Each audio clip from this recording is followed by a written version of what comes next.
Con ustedes, doctor Tigre, que hoy día analizaremos el efecto Lenin Moreno en la historia nacional y en las elecciones que estamos viviendo. Para entender esto, vamos a tratar de graficar mediante un nuevo sistema de razonamiento que yo lo llamo razonamiento de triple lectura. Es decir, hay tres variables que vamos a considerar y a partir de eso vamos a encontrar las relaciones que existen. Entonces tenemos un primer círculo que está aquí dibujado. Acá tenemos un segundo círculo, que es este que viene acá.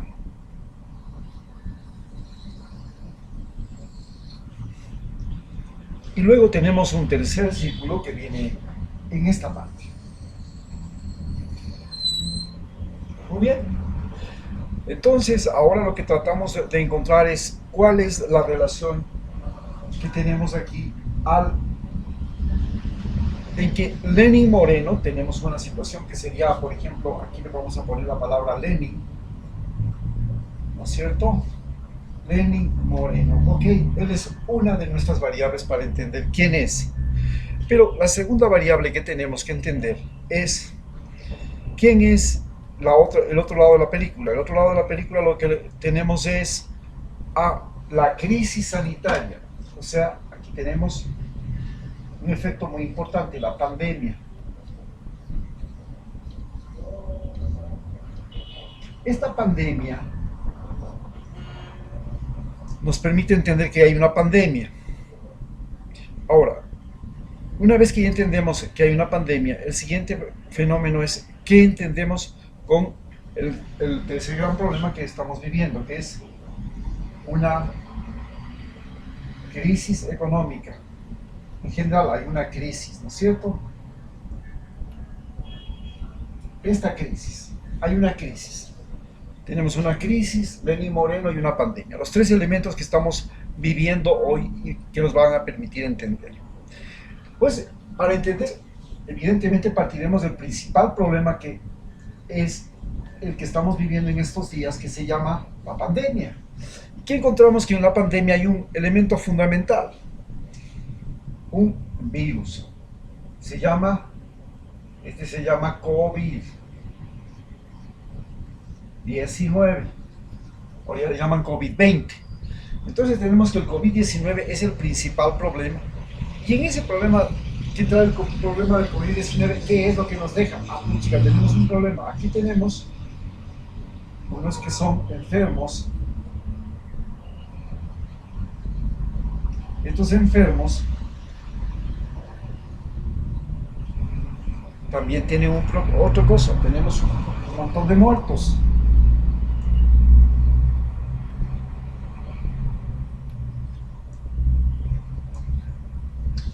Y resulta que estos enfermos y estos muertos nos ponen en evidencia que no existe un tratamiento.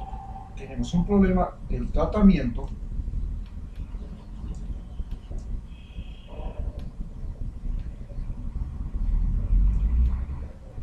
Y finalmente lo que encontramos es que tenemos una vacuna aquí. Finalmente tenemos una vacuna acá. Ok, tenemos una vacuna. Entonces, nuevamente, tenemos un COVID, nos produce una cantidad increíble de enfermos. Imagínense que en este momento, en el mundo, tenemos ya 100 millones de enfermos. Y solamente en Estados Unidos tenemos 20 millones de enfermos. Y en Estados Unidos ya tenemos más de 420,000 muertos. Y en el mundo, pues, ni siquiera suponemos que debe ser la quinta parte. O sea, estamos hablando de posiblemente ya estamos llegando a los 2 millones de muertos en el mundo. ¿Qué es lo que estamos viendo? Tenemos entonces una crisis. Esta crisis que todos estamos viendo se origina. ¿Por qué? ¿Por qué se preorigina esta crisis? Pues esta crisis se origina primero por una cuarentena, o sea, lo que se llama el distanciamiento social. La distancia. Este distanciamiento social crea una crisis económica que se caracteriza porque hay desempleo,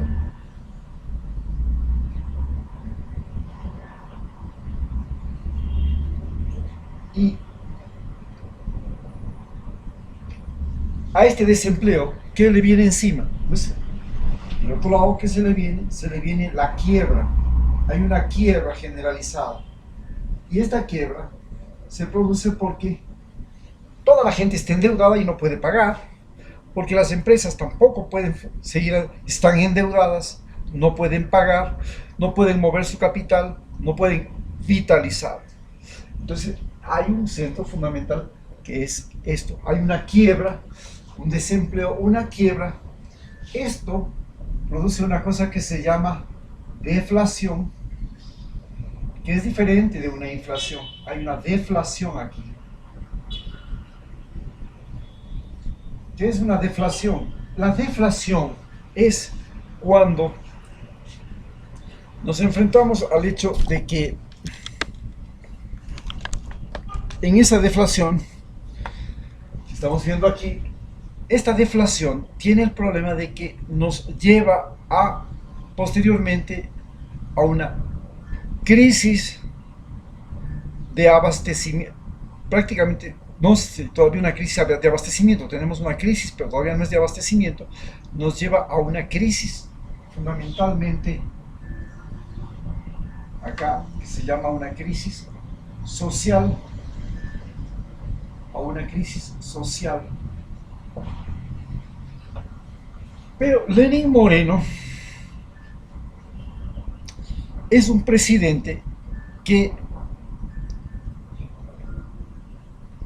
trastoca, que nos trastorna, que nos maneja mal el país. ¿Y por qué maneja mal el país? Porque es un presidente que no lo queríamos, que no lo queremos. Porque Lenín Moreno, esta es la línea de Lenín Moreno,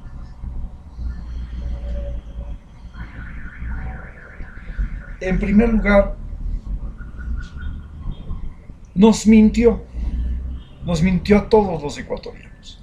Nos dijo que iba a continuar la revolución ciudadana, solamente que cuando él entrara al poder, trataría de evadir la gran pugna que existió en el tiempo de Correa. Entonces, él lo que hace es, la primera cosa, hace una campaña y en la campaña nos miente.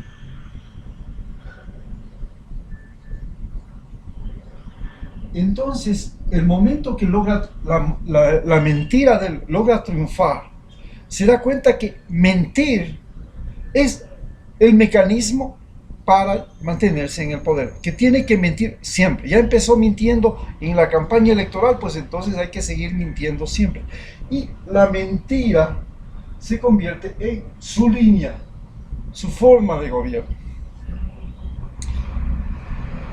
Luego de eso, a base de que miente, comete un segundo error muy grave. ¿Cuál es el error? Hace una traición.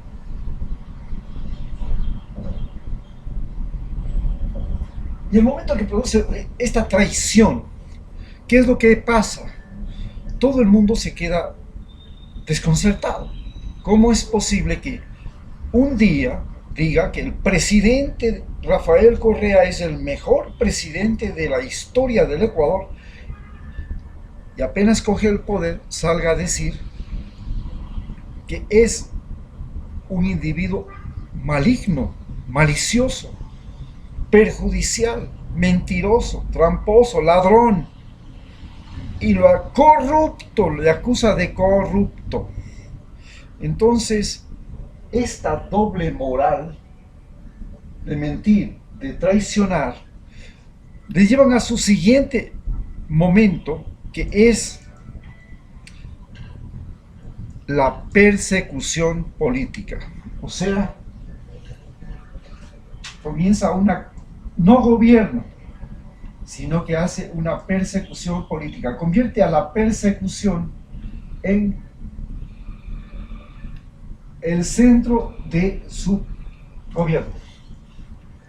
Es decir, quiere gobernar intimidando a los demás, diciendo, miren, yo sé de qué zapato cogían ustedes, de qué pasa, y yo les voy a fregar la vida y les voy a acabar si ustedes se atreven a acercarse a mí. Porque yo soy malo, yo soy perseguidor, yo soy hostilizador. Y entonces utiliza tres elementos fundamentales: los medios,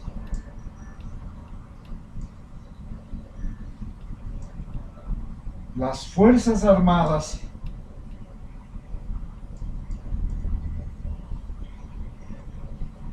y la justicia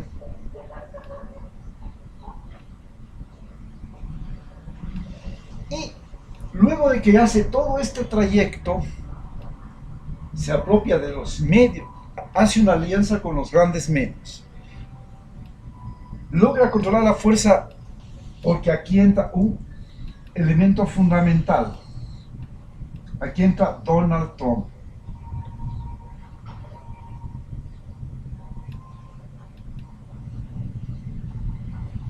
Y se convierte en un, dice, aliado de los Estados Unidos. ¿Cómo es eso? Nos convierte en un aliado de los Estados Unidos. Entonces ustedes ven que nos convierte en Donald Trump. Entra Estados Unidos. Es decir, aquí entra Estados Unidos. Todo esto nos configura y nos convierte en un país que vendió su soberanía. No solamente vendió sus recursos, sino que vendió su soberanía. ¿Qué quiere decir vender su soberanía? Quiere decir que ya no tenemos moneda propia, ¿ok? No somos soberanos desde el punto de vista de la moneda. Ahora tampoco somos soberanos desde el punto de vista de las Fuerzas Armadas. Las Fuerzas Armadas pasan a estar controladas y dirigidas directamente por la Embajada Norteamericana. Tiene una base en Manta, otra base en Galápagos, y nos han incluido dentro de lo que se llama la guerra al narcotráfico, que le permite a la DEA manejar la policía y la justicia. Es decir, no tenemos soberanía en el poder judicial, no tenemos soberanía territorial, no tenemos soberanía monetaria, no tenemos soberanía judicial. Estados Unidos dicta la sentencia. Entonces, Estados Unidos organiza una persecución a Rafael Correa. ¿Por qué organiza una persecución a Rafael Correa? Porque Rafael Correa hace un programa en RT que se llama Hablando con Correa. Y RT es la radio y televisión rusa. Entonces, además es aliado de Maduro y Estados Unidos es enemigo de Maduro. Además es un aliado del presidente de Cuba. Estados Unidos es un enemigo de Cuba y es un aliado de Ortega. Y Estados Unidos es enemigo de Ortega y del gobierno de Nicaragua. Entonces, como Rafael Correa no está en contra de Ortega, del gobierno de Díaz-Canel en Cuba y tampoco del gobierno de Maduro, entonces es un enemigo de los Estados Unidos. Y en esto, este es el contexto. Finalmente, en este punto hay una línea, hay un punto central que se llama Ecuador. ¿Y qué es lo que pasa con Ecuador? Ese punto central que se llama Ecuador, que lo vemos aquí, estoy aquí, se llama Ecuador.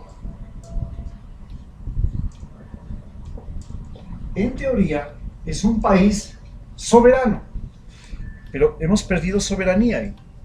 Y termina Lenín Moreno simplemente convirtiéndose en lo que podríamos aquí llamarlo un vende patria.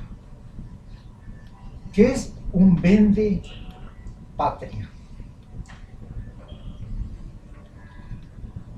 Patria quiere decir tu patrimonio. ¿Qué es patrimonio? Es lo que tus padres, tus abuelos, tus bisabuelos, tus tatarabuelos te dejaron. Eso es patrimonio. Y el individuo que vende lo que nuestros ancestros dejaron, se le llama vende patria. Entonces, Lenin Moreno termina siendo un vende patria. Pero ¿por qué Lenin Moreno actuó así? ¿Por qué él es una persona en esta situación? Recordemos que Lenin Moreno es, primero, un discapacitado.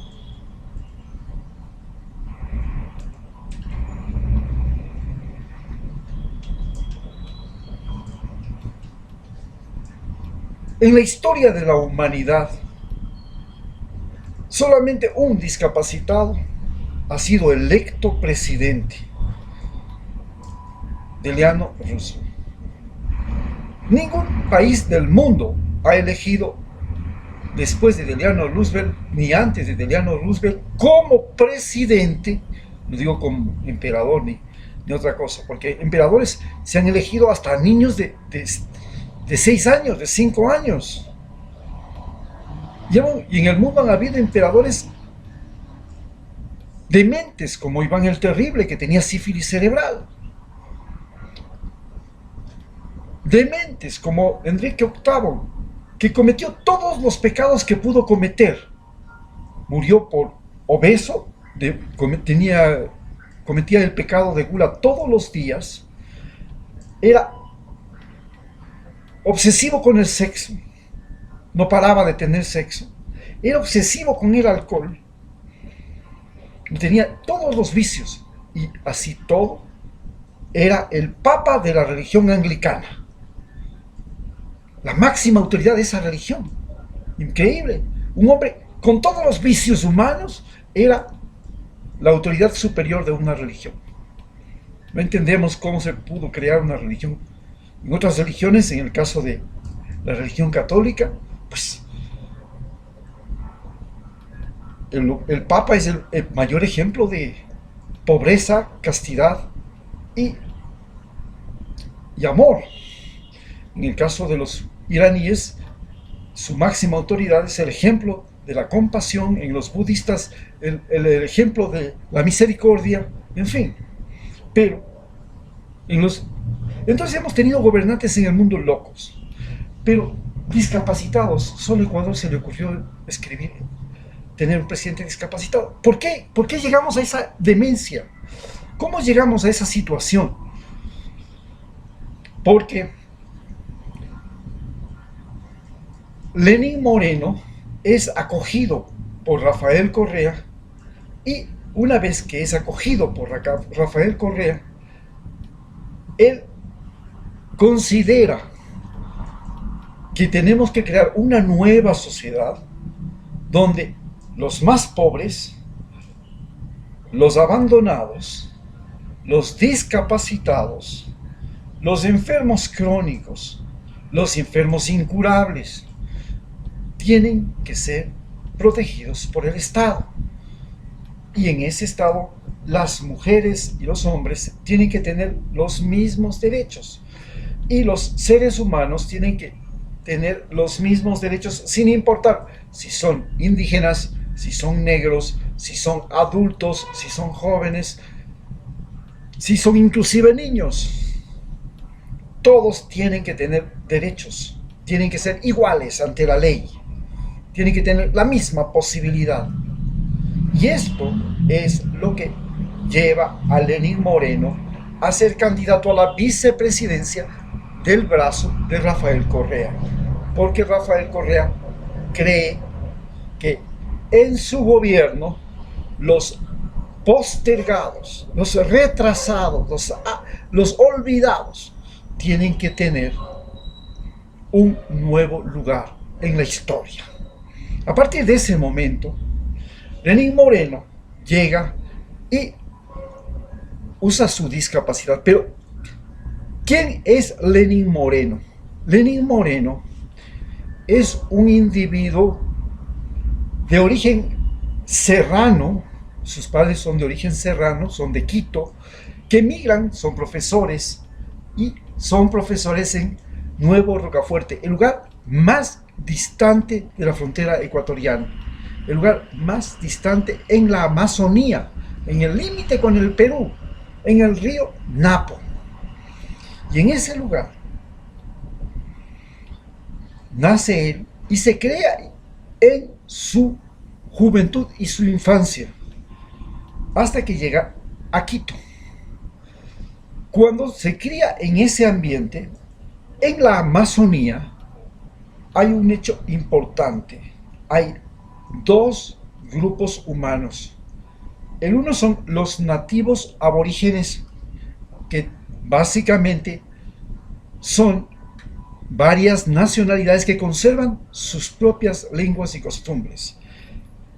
Los Sionas Secoyas, él está en el territorio de los Cofanes, al lado están los Waorani y los Taromenani, más al lado los Shuar, más al lado los Achuar, más abajo los Andoas, los Záparos. Estas son las etnias más importantes que están en la Amazonía. Él está vinculado básicamente con los Cofanes, y en la zona donde él trabaja hay básicamente unas misiones religiosas católicas que compiten con unas misiones religiosas evangélicas. Las misiones religiosas católicas son en esa zona fundamentalmente los dominicos, y por el otro lado vale señalar que los dominicos son la congregación católica que le acompañó a Sebastián de Benalcázar en la fundación de Quito, y que tienen la iglesia de Santo Domingo y la iglesia de la Merced. Y en la iglesia de la Merced, en las paredes de la iglesia de la Merced, está pintada la historia del reino de Quito y de la ciudad de Quito. Entonces, esta congregación que controla este lugar tiene una gran influencia, pero ahí también llegó el Instituto Lingüístico de Verano, los norteamericanos, porque es zona petrolera. Cuando él llega a la ciudad de Quito, él se vincula en la Universidad Central con el movimiento de izquierda revolucionario. Y el movimiento de izquierda revolucionario, el MIR, es un movimiento que es la extrema izquierda en el gobierno de Salvador Allende en Chile. Cuando llega Pinochet, escapan primero a Bolivia y luego llegan a Ecuador, con una gran migración chilena que nos llegó luego del golpe de Pinochet. El MIR es extrema derecha, pero cuando llega a Quito, las relaciones, él se da cuenta que en Quito está el centro del poder, en Guayaquil está el centro de la riqueza, y que en Cuenca está el centro religioso. Entonces, en Quito, lo importante son el poder, los poderes, las leyes, la policía, el ejército. Y él establece relaciones, primero con la extrema derecha, izquierda, y luego va a vivir en un barrio de nuevos ricos. Se llama Urbanización Exterior, que está junto al club más importante de los ricos de Quito, que se llama Quito Tenis y Golf Club. Allá se reúnen los extremadamente ricos de Quito, y él vive en el barrio que se llama Barrio del Ministerio de Relaciones Exteriores. Era un barrio para los funcionarios públicos, o sea, los embajadores y políticos del Ministerio de Relaciones Exteriores. En ese barrio va a vivir.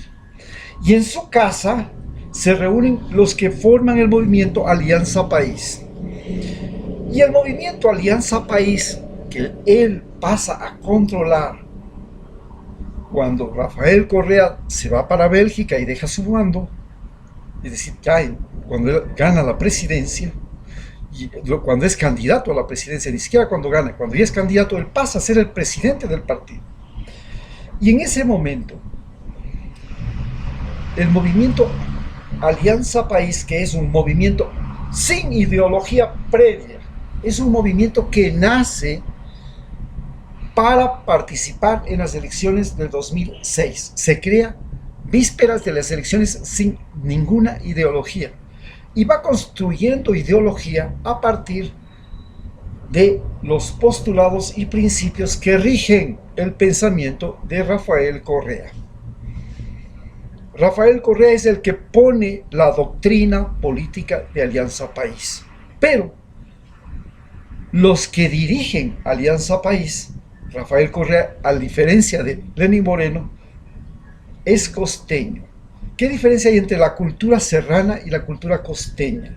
En la cultura serrana, la Iglesia Católica tiene una fuertísima influencia y tiene una fuertísima influencia los partidos políticos y las tendencias políticas e ideológicas. Entonces aquí funciona y tiene vigencia el MPD, que es marxismo, leninismo, estalinismo, el Partido Socialista, que es marxista-leninista nada más, porque creo que es maoísta también, y tenemos el Frente Único de Trabajadores. Aquí funcionan todos los partidos socialistas, también izquierda democrática, la izquierda moderada, la democracia popular, que es un movimiento católico de la Universidad Católica, un movimiento conservador, neoconservador.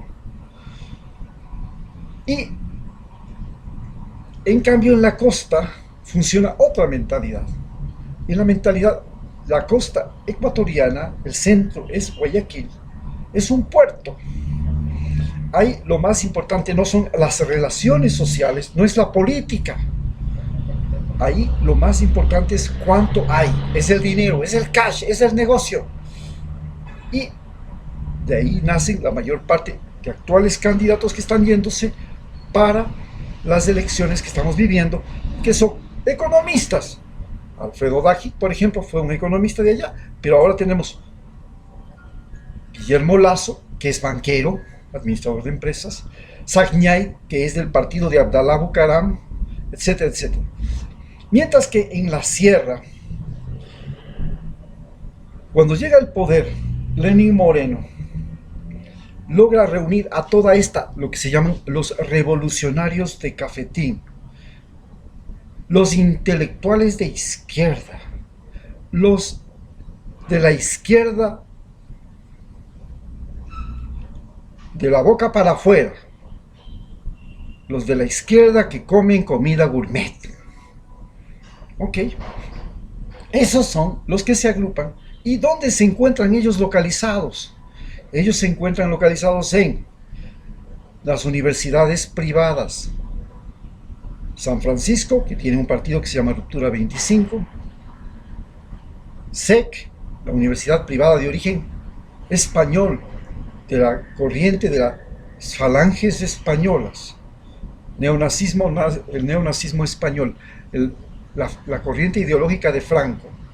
Luego tienes la Universidad UDLA, Universidad de las Américas, originaria de Chile, de la corriente neoliberal chilena de Pinochet. Y la Universidad San Francisco, que es directamente una universidad con influencia norteamericana, que exige que sus profesores sean de preferencia PhDs graduados en los Estados Unidos, y los estudiantes tienen derecho a hacer pasantías y prácticas en Estados Unidos. Lo mismo que los estudiantes de Estados Unidos vienen a sus universidades. Y en ese lugar ofrecen numerosas becas a indígenas. Y en esas becas que reciben los indígenas, la función es romanizar, es decir, alienar, hacer lo que hacía Roma. Cogía gente, germanos, cogía francos, cogían iberos, hispanos, los llevaba como esclavos como hijos de esclavos a Roma, los romanizaba, los hacía del ejército romano y terminaban como terminaron los generales que después se levantaron contra ellos. Es decir, era lavarles el mate, indoctrinar. Eso es lo que hace la Universidad San Francisco. Y los indígenas que han pasado por la Universidad San Francisco o están relacionados, están cerca. Pero también tenemos las universidades de posgrado. En las universidades de posgrado, lo más importante, la Flaxo, la Universidad Andina, en la Universidad de Altos Estudios Nacionales, que es de las Fuerzas Armadas. Estas universidades, lo más importante es que ellas reúnen a los profesores que mantienen esta línea de cuestionamiento, entre comillas, a la extrema derecha, pero también mantienen una línea de cuestionamiento a la extrema izquierda y procuran ser básicamente los revolucionarios que no van a dejar de vivir en los muy buenos edificios de la González Suárez, del Bosque, en Cumbayá, los lugares más cómodos, y que vienen a la ciudad a estudiar un posgrado con la finalidad no solamente de aprender, sino de relacionarse y lograr a través de la relación incluirse en el poder, porque el poder está en Quito, el dinero está en Guayaquil y la religión está en Cuenca. En Cuenca, en cambio, es otra idea. Allá los individuos no valen solo porque tienen lo mismo que en Quito, poder, títulos, sino también vale por la línea de sangre. ¿Quién es tu familia? ¿Quién es tu abuelo, tu bisabuelo? Ahí todavía el individuo tiene valor e identidad, no porque es un título universitario, no es porque es un doctor, sino que en Cuenca todavía se conserva la identidad por el linaje. En cambio, en Guayaquil, no importa si usted es doctor, si usted tiene linaje o no tiene linaje, de cuál es el PhD o no, en Guayaquil es cuánto tienes, cuánto vales, cuánto gastas, ya, punto. ¿Cuál es tu carro? ¿Cuál es tu reloj? ¿A qué restaurante vas a comer? ¿Con quién te relacionas? ¿A qué discoteca bailas? ¿Cuándo te vas a Miami? Eso es lo que te da la identidad en Guayaquil. Cuando Lenin Moreno quiere primero, se introduce y quiere primero llegar al poder, y consigue llegar al poder, pero una vez en el poder, como hemos visto, se convierte en un vende patria. Y luego, inmediatamente, trata de relacionarse con la élite económica de Ecuador. Y para eso, primero, roba dinero mientras es vicepresidente y lo coloca en el Balboa Bank, en paraísos fiscales, porque hace una campaña de salud. Y esa campaña de salud es de protección a los discapacitados y a los viejos.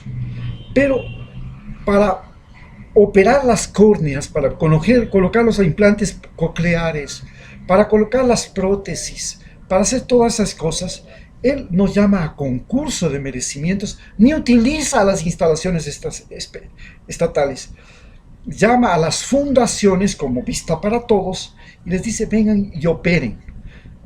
Pero díganme, ¿cuánto cuesta la operación? Ah, vale tanto. El Estado va a pagar eso. Pero verán, ¿cuánto hay? Aquí no es que me deje, nomás me operan. Esta prótesis, sí, el Estado va a comprar esa prótesis. Vamos a hacer en gran cantidad.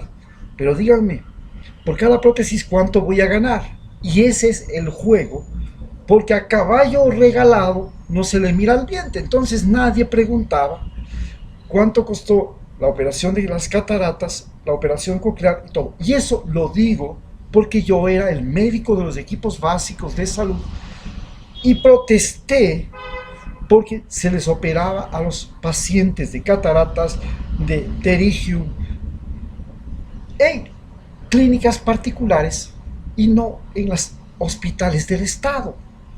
¿Cómo es eso? Teníamos los mejores hospitales con certificación internacional, pero no operaban a los pacientes, ni les colocaban prótesis. ¿Cómo es eso? Bien, una vez que vemos que él trata de ingresar, entonces se vincula con primero Abdalá Bucaram, que lo trae de Panamá, y Abdalá Bucaram representa un partido que se llama, es el partido de los contrabandistas.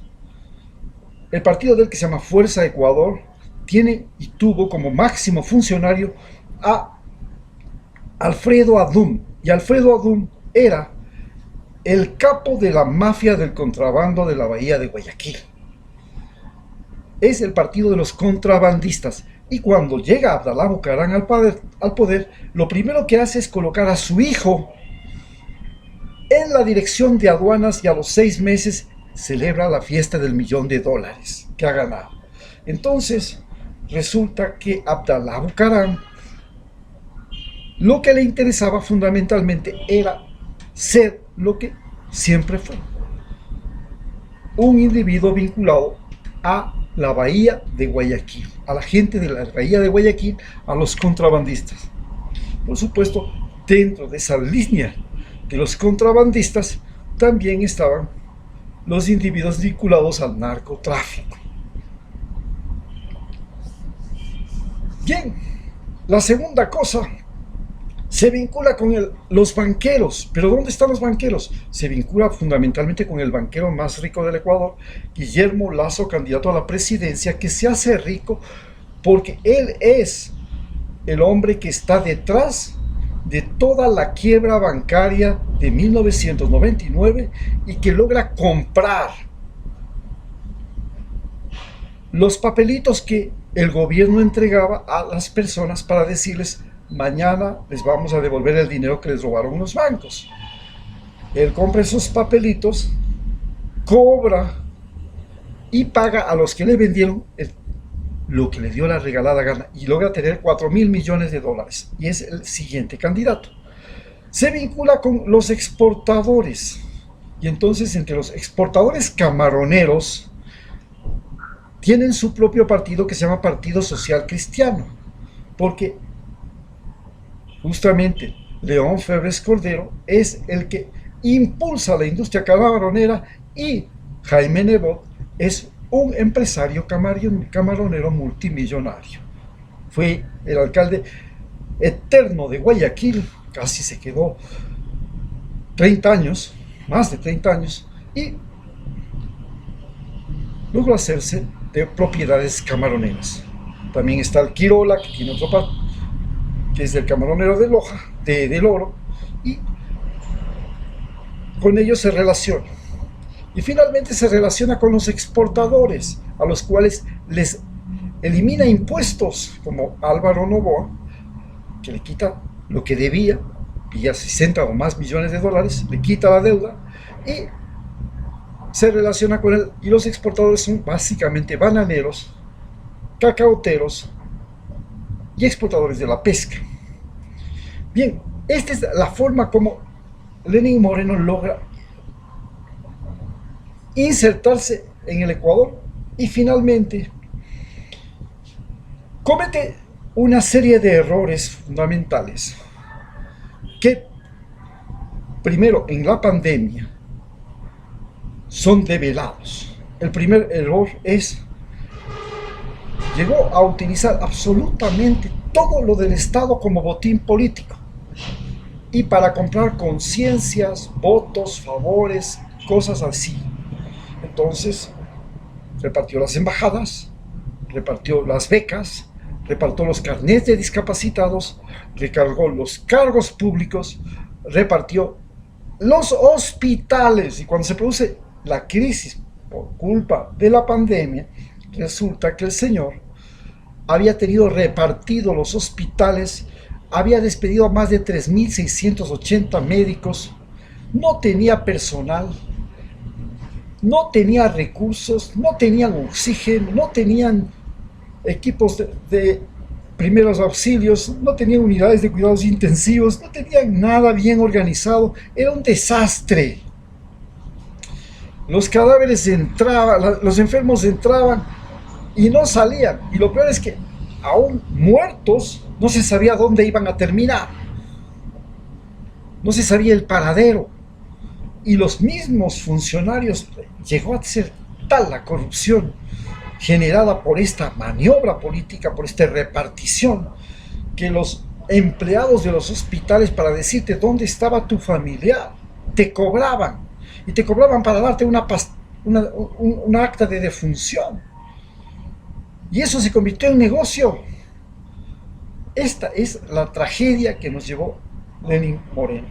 Y con su amigo Abdalá Bucaram compró los insumos que en ese momento se necesitaban: guantes, alcohol, mascarillas, tabletas para tanques de oxígeno, etcétera, unidades de cuidados intensivos, etcétera, etcétera, pero con sobreprecio. Y no contento con esto, Abdalá Bucaram fue a vender en la calle para ganar más plata todavía. Hoy está detenido, pero sin embargo es candidato a asambleísta. Y, por supuesto, dedicó todo su gobierno a hacer persecución política. Esta persecución política quería dar la imagen de que él era el hombre honesto que perseguía a los deshonestos. Pero esa imagen, después de 4 años, ha quedado completamente desacreditada. Estamos endeudados en más de 30.000 millones de dólares adicionales a lo que nos dejó Rafael Correa, en realidad 35.000 millones de dólares más adicionales. Pero solo en 4 años. Rafael Correa tuvo 10 años de gobierno y tuvo un terremoto. Y tuvo una caída de los precios de las materias primas. Y sin embargo le entregó un país con crecimiento económico y con obras. No podíamos creer la cantidad de obras que entregó. Llegó a entregar una obra por día. Y los 2 últimos años entregó 1.000 obras. Cuando le preguntamos cuáles son las obras que va a dejar Lenín Moreno, no encontramos en diablo dónde están. Dice que ha hecho unas casitas. ¿Dónde están los puentes? ¿Dónde están las centrales hidroeléctricas? ¿Dónde están la internet, la red de internet? ¿Dónde están los nuevos hospitales? ¿Dónde están las nuevas escuelas del milenio? ¿Dónde están los nuevos colegios del milenio? ¿Dónde están los nuevos puertos? ¿Dónde están los nuevos aeropuertos? Nadie sabe. Solo sabemos y tenemos conciencia que cuando usted iba al Consejo Nacional a pedir un préstamo allá en los bancos o en el Estado, le ponían un montón de trabas, y entre esas usted tenía que ganar $100.000 al año, y si no, no le prestaban plata. Pero si ni el presidente gana pues eso, él gana disque $6.000, lo máximo que podía ganar era 72. ¿Qué otro ecuatoriano puede presentar declaración de impuestos con $100.000 de ganancia? Pues sí hay.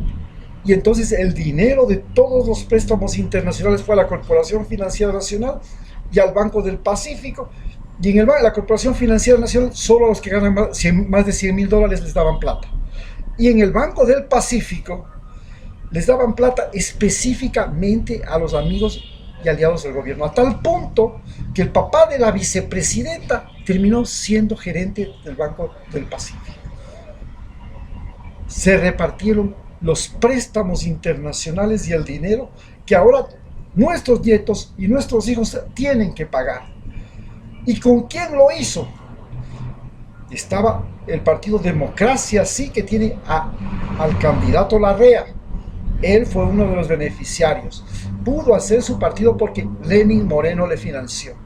Tenía Ruptura 25, que tiene a Velasco como candidato ahora, y que tenía a María Paula Romo, y le sigue teniendo a Juan Sebastián Roldán, que son los que se apropiaron del gobierno, porque luego Lenín Moreno solo podía gobernar 2 horitas, máximo 3. En ese momento, como no tiene control de esfínteres, tenía que cambiarle los pañales, ya no podía seguir trabajando. Y entonces los que asumían el poder eran María Paula Romo, recomendada directamente por la embajada norteamericana para controlar la policía, y Juan Sebastián Roldán, recomendado directamente por la Universidad de San Francisco para controlar, entre comillas, todo lo que hacía el presidente, porque era el secretario particular de la presidencia. Y es así como terminamos, que los candidatos que vemos ahora, que están contra Correa, todos han compartido el gobierno, han compartido las tarjetas, los impuestos, los cargos públicos, los beneficios con el gobierno de Lenín Moreno, y ahora quieren continuar. Y con eso concluimos. Muchas gracias.